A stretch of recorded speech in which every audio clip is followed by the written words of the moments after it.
East High Wildcats. So this is from 1959. We're always exploring and experimenting.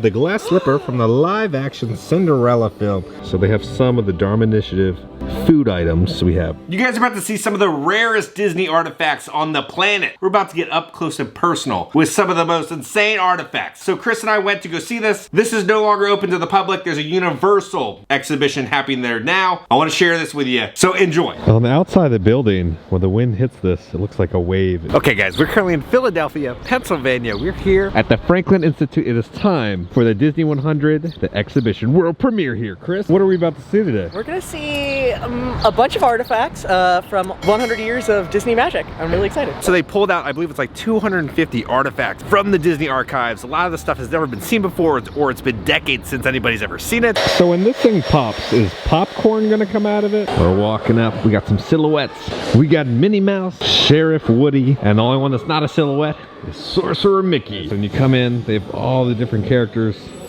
on the wall leading to this little stage right over here. Oh boy! Oh, steady! Whoa! Hi, Mouseketeers! Well, here we go again, so hang on. Anything goes. You ready? And let the show begin! Here's my pal Walt to tell you how the magic is made. There's a lot of satisfaction in developing ideas into reality. When we consider a new project, we really study it. Not just the surface idea, but everything about it. And when we go into that new project, we believe in it all the way. We have confidence in our ability to do it right, and we work hard to do the best possible job. There's really no secret about our approach. We keep moving forward, opening up new doors, doing new things, because we're curious. And curiosity keeps leading us down new paths. We're always exploring and experimenting.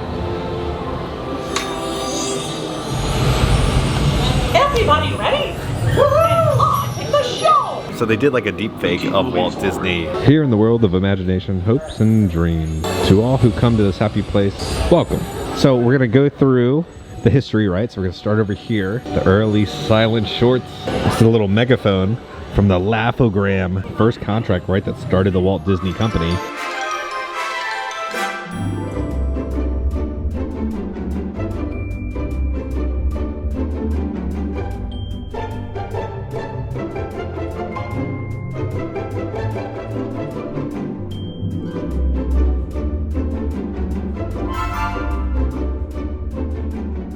Where are we at right now in the timeline, Chris? So at this point, Walt Disney realizes that Universal, or Charles Mintz, kind of steals the rights to Oswald away from him. So he doesn't have any of the rights to any of the merchandising or anything like that. He loses all his money. I believe he's going back to Kansas City because he's like just defeated, and he's trying to figure out what to do. And so he's going to write this telegram to his brother. The story goes that he has this little napkin because he's taking it a little hard, so maybe he's at the bar maybe, and he's drawing a little something, and he draws a little guy that has two big round ears. That's how Mickey Mouse gets made. So it's a telegram from Walt Disney to Roy Disney. Over here we have the story script page for the original Steamboat Willie cartoon, and at the bottom you can see him whistling and everything. It says the invention of Mickey Mouse and Minnie. We have the original cartoons right here. What do we have over here? Reproduction of the original of Steamboat Willie animation. All right, so now we go on to Mickey's Pals, right? So Minnie Mouse was first created, and then we go down to 1930. That's when Pluto was created, and then in 1932, Goofy showed up, and then in 1934, Donald Duck, and then Daisy Duck in 1937. Then we get into the Silly Symphony series. Flowers and Trees, a classic.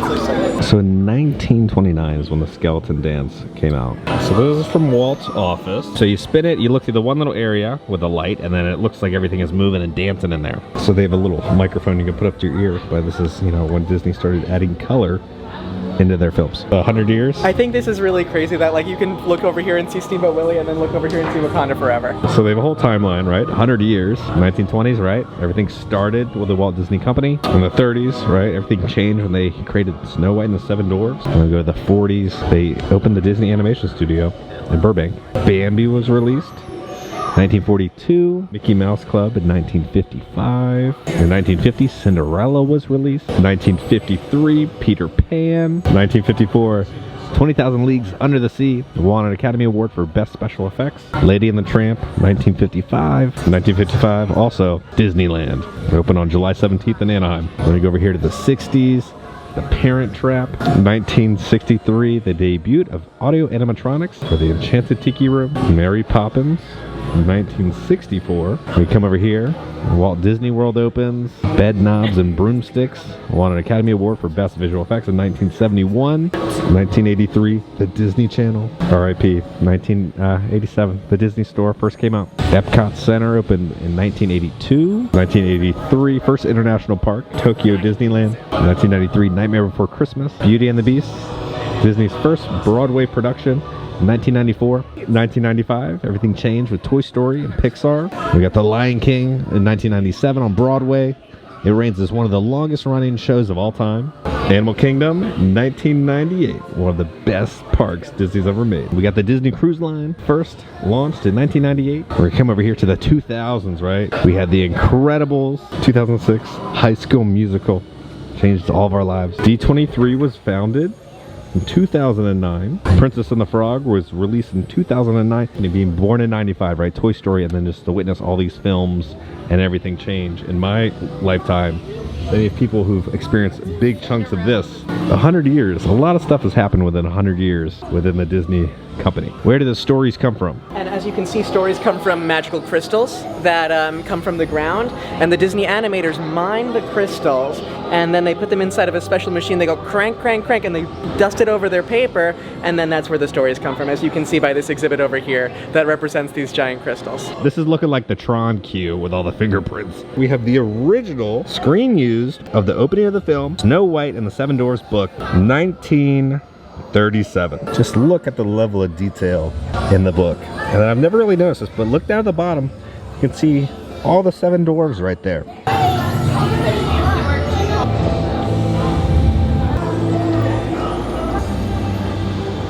This is the animator's model puppet of Pinocchio, right, to help with the references. It's from 1940. So this is the Pinocchio costume. See right on the name tag, it says Walt Disney, Hollywood. I didn't realize it was this big. So we have Sleeping Beauty's book, right, for the opening of the cartoon film.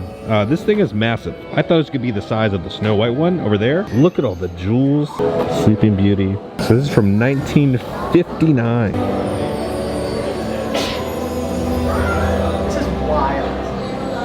In a land long ago lived a king and his fair queen. Many years had they longed for a child, and finally their wish was Turns granted. the page, turns the page. A daughter was born, called her Aurora. Aurora, sweet Aurora. Yes, they named her after the dawn, for she filled their lives with sunshine. A great holiday was proclaimed throughout the kingdom, so that all of high or low estate may pay homage to the infant princess. And they lived happily ever after.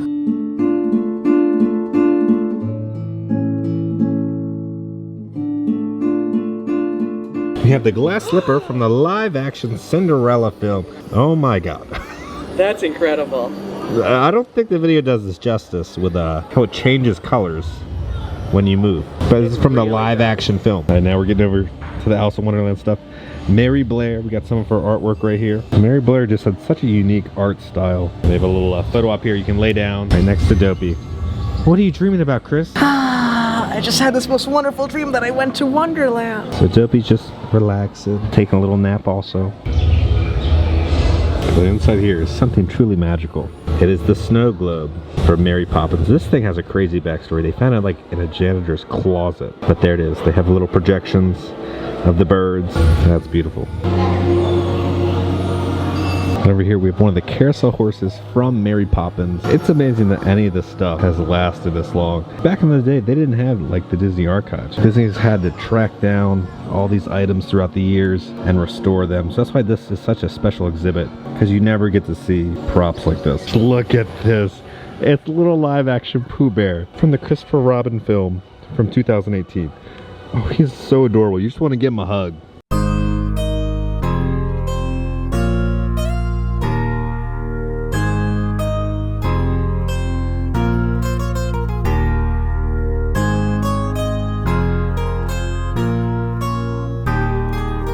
Over here we have production models from the live action Beauty and the Beast film. Over here we have Cogsworth, and so much detail is put into these things. I'm not the biggest fan of the live action Beauty and the Beast, but I can appreciate the love and care that went into creating these.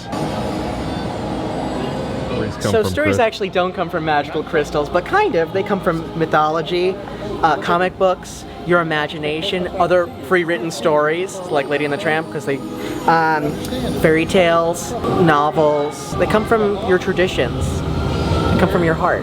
That's where stories come from. Or when Walt Disney goes on vacations. Yeah, exactly. He picks up a bunch of books and ships them back and says, "Animators, we're making a movie." The illusions of life. And we have Mickey painting himself. You can compare your height to the Incredibles family. Mr. Incredible is almost 7 feet tall. Mrs. Incredible is a little over 5 feet. Violet and Dash. Dash is a small little guy. Just 3 feet tall. I'm like in between Elastigirl and Mr. Incredible. She's short, but she could get taller if she wanted to. Colors make the characters. A specific color palette for characters and their costumes are carefully developed by the film's designers. So over here, Pinocchio. Oh, Dumbo. Okay. Over here, Cinderella. There we go, Cinderella. Over here, Alice. Yes. Peter Pan. There we go. Drawing a blank on this one. Okay, Mowgli. Nemo. Okay, Tigger. Bruno. Robin Hood. Okay. If we come down here, I'm not sure. Oh, Judy Hopps. And then this is definitely going to be Wreck-It Ralph. Over here, Tiana. Okay, Tiana. Definitely Stitch. Scrooge McDuck. Okay. And then last one. I don't know. Let me... Oh, Belle. Yeah, that's kind of a hard one with the colors. That's a fun little game. These colors are burned into our memory of who these characters are just by some simple colors. It's Bo Peep. Cinderella. It's Pinocchio. Oh, it's Alice. Dang, Chris. This is Peter Pan, obviously. Yes, Naked Boy in the Jungle. Oh, it's Mowgli. It's a he. It's a he. He's so clingy. He broke the internet. Oh my gosh, it's Ralph. There we go. Okay, the last and Little Miss Fuzzy, the first police officer. Oh, it's Judy. There we go. This is freaking awesome. From Who Framed Roger Rabbit. This is the maquette. The maquette basically helps the artist draw the character in 360 degrees. If you've ever drawn from like memory, like it's kind of difficult to get the sides of the character and like or to look around at it. So these maquettes are made so that they can make sure that the character looks consistent in every shot.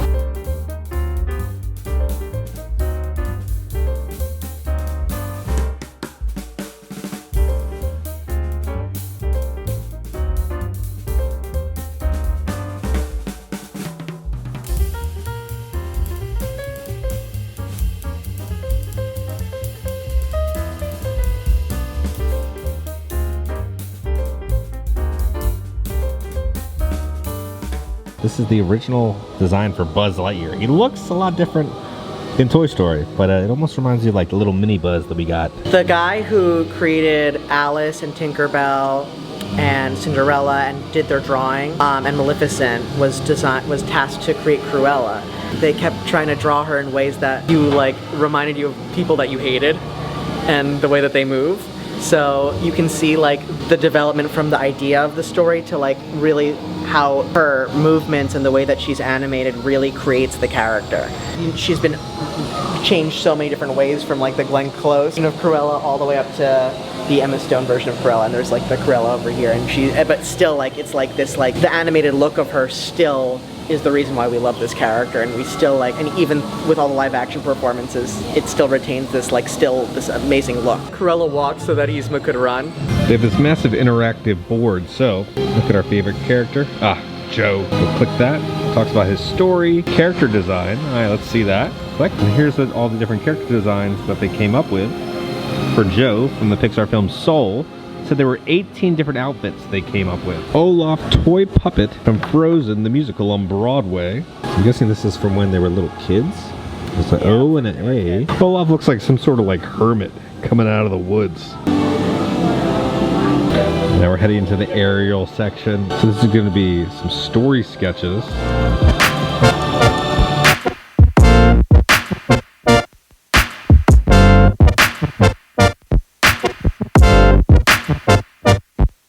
We're heading into the next room. It's called The Spirit of Adventure and Discovery.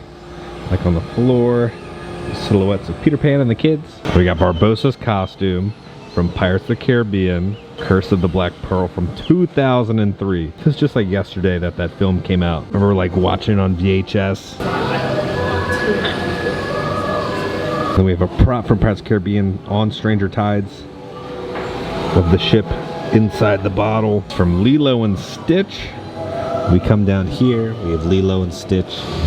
Yeah, they're just sitting in a little hammock, enjoying the sunset. Got some little games. Try to get the little ball through. Oh, okay, so when you get the ball through, there's a little prop that pops up down below. It's Jack Sparrow's compass. We're here, we're heading into 20,000 Leagues Under the Sea. Let's pull this. I like how there's so many interactive things here. Uh-oh. I got some broomsticks. Oh no, that's not. That's from, that's Merlin. That's Merlin. Let's see if a different one pops up. Oh, so every time you hit the lever, a new little animation pops up from Disney films. So we're gonna get, what are we gonna get? Oh, they even have Luca.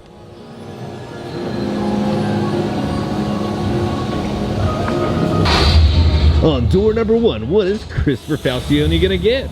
He's gonna get I got a big old squid. He's coming for you. A little squid tentacle.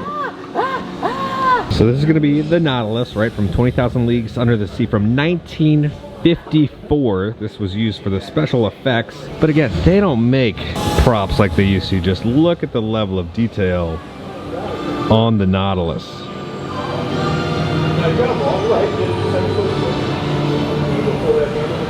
You come over here, there's a little porthole.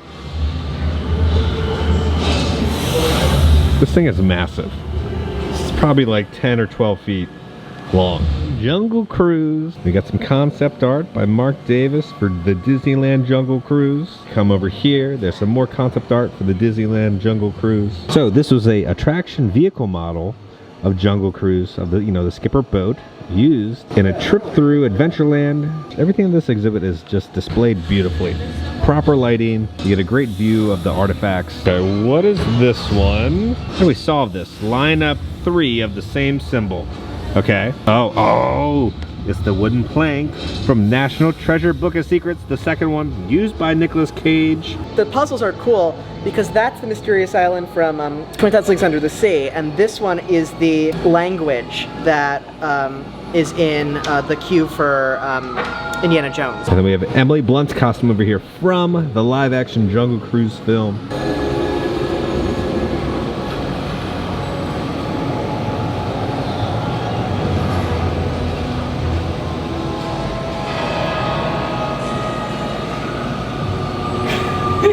This is The Man and the Moon from 1955. A Walt Disney Studios artist made this. And down here, this is also from 1955. Mars and Beyond. This almost reminds me of when you're exiting, you know, Spaceship Earth and you get to do your little interactive elements of what the future is going to look like. It looks just like this. It's a little porg animatronic. And over here we have a BB-8. So this BB-8 puppet was used in The Force Awakens, Last Jedi, and Rise of Skywalker. We have some of the ancient Jedi texts. I guess they didn't burn up. But this is going to be a prop from The Last Jedi and Rise of Skywalker. We have Rey's lightsaber that's used in The Rise of Skywalker. We have a First Order Stormtrooper from The Last Jedi from 2017. It's crazy that it's been that long since that film. Feels like it just came out yesterday. We have the Black Panther costume from the movie Black Panther from 2018. So Chadwick wore this costume. We have Thor's helmet from Thor 2011, Ajax helmet from Eternals. I try to forget about that movie, but Peter Quill's Star-Lord helmet from Guardians of the Galaxy 2014. What started it all? The Iron Man mask from Iron Man 2008. And then over here we had the Wasp's helmet from Ant-Man and the Wasp. And then we have Loki's helmet right here. This is going to be from Thor Ragnarok from 2017. Captain America's shield from Captain America Civil War 2016. The magic of sound and music. We have the curtain dress from Enchanted. If you've never seen this movie, I highly suggest watching it. Okay, this is the lead sheet for Whistle While You Work from 1934. Oh, this is interesting. This is unpublished sheet music from Snow White and the Seven Dwarfs. Soundtrack from 1938 for Snow White and the Seven Dwarfs. Then we come over here.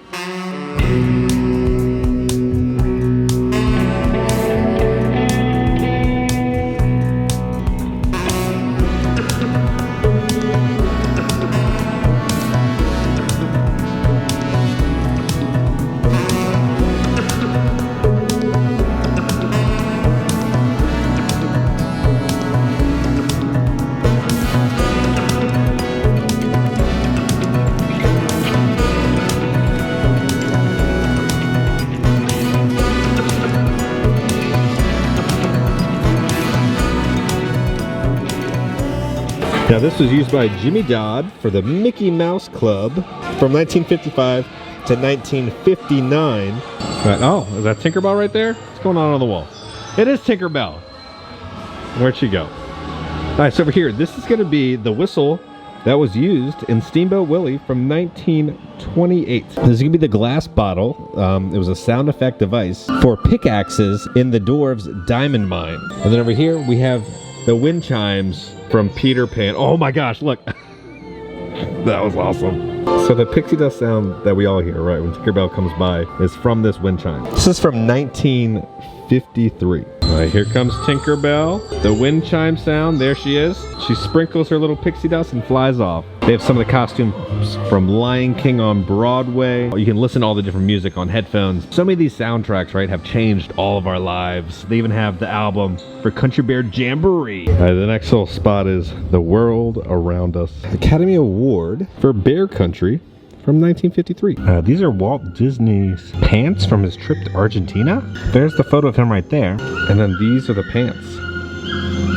Nature and park design. So we come over here, right, and we got the Matterhorn. This is going to be the Frontierland overhaul, and then Radiator Springs. So you can see the photo of Walt Disney using a camera, and you know what? They got the freaking camera right here, used by Walt Disney during the Studio Goodwill tour in South America. There's Walt Disney with the Three Caballeros, and then we look down, and there's the book right there. The Tree of Life. Talk about Pandora. And over here, we got our boy Joe Rohde right there. Innovations. This is the original Pixar machine. They have it here. The Pixar image computer. Watch the ILM story and you'll learn all about Pixar and how it was created with George Lucas. And it's mind-blowing that this artifact is here. But look at the size of this freaking computer. This thing is massive. The original little automation bird and cage is what inspired then, you know, the tiki room. There's the bird in the cage in Walt's office. That's crazy. Because wasn't he just shopping through a market and he found it, Yeah, and then that's what inspired the birds from Mary Poppins, which is the tiki room, and now with animatronics because of that little bird purchased at a market. And the reason we have it is because Becky decided to preserve the office exactly as it was. This is the audio animatronic animation programming console, right? So they'd be programming like the witch, right, on the Great Movie Ride. This is what they had to use to animate the animatronic. You can kind of see the silhouette of the body. Pixar lamps up there, little Luxos. The Great Moments with Mr. Lincoln audio animatronic. That'll kind of give you nightmares. What are you controlling? Hi, Kevin. Oh, you're moving its hand? Yeah. Oh, so this is the hand from Pirates of the Caribbean from Walt Disney World from 2015. And this is the animation control board now that Imagineering is using. So this is from 2018. So we went from that to then this. I like this because over here there's a pirate. It says Animation Training Center, Walt Disney Imagineering. Here's a head from Hall of Presidents from Magic Kingdom. God, I see this and I just start to feel the pain. Now we're going into your Disney World. We have one of the Matterhorn bobsleds.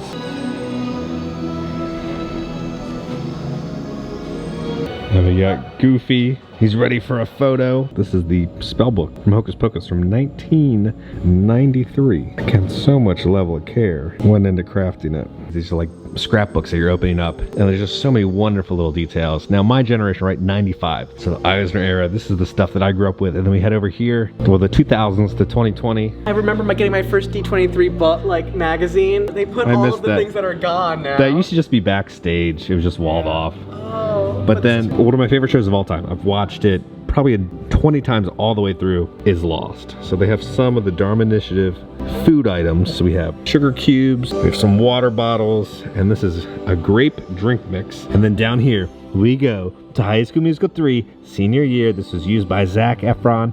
It says, "Take care of my locker." And over here we have a yearbook from High School Musical 3, East High Wildcats. We have a Captain Marvel costume from the film from 2019. And then we kind of end with a sour note, live action Peter Pan stuff. So you have the necklace, and then you got Jude Law's Hook, as he played Hook in the live action Peter Pan. And then you exit into a massive gift shop. They have special merchandise just for this. So it's the Disney 100 exhibition. They have some wonderful hoodies. We just finished. What'd you think? I could have spent at least another 2 hours in there. Yeah, we were in there 3 hours. They closed for a private event. I could have been there for another 2 hours. And I knew it. I knew coming in I was going to be like, I know I have to hurry along. But the best stuff for me like came at the end, because it's all the park stuff. A very well done exhibit. I'm starting to get a little teary. So what was your favorite thing that you saw in there? The Snow White book, obviously. But like also like the glass slipper. I loved seeing all these like little props and all these models for the Jungle Cruise, the original music for Whistle While You Work. That is just like stunning. And all of the special effects, and I love the story, and it's very sentimental to me. I think my two favorite things that I saw was the wind chimes for the Tinker Bell, and then the Pixar computer. Okay guys, you're back in the office. How insane was some of that stuff? There's so much stuff that we even like missed out on because we were only there like 3 hours, and then they had that special event. But so now that has been closed. So there's now kind of the same thing there, but it's all Universal themed. So hopefully later this year, I'll go see what it's like. But it's all stuff from the Universal parks. They got HHN stuff there. They got different costumes, all sorts of artifacts, but it's all Universal themed. So if you're a Universal fan, there's stuff there now, but the Disney stuff is now over. So guys, on that note, if you enjoyed this video, make sure to hit that like button if you haven't already. Hit the subscribe button, join the family. Love the family! Because I'm gonna keep you up to date on all things Disney and theme parks and Universal around the country. I love you all. I'll see y'all very soon. It's like some sort of like hermit.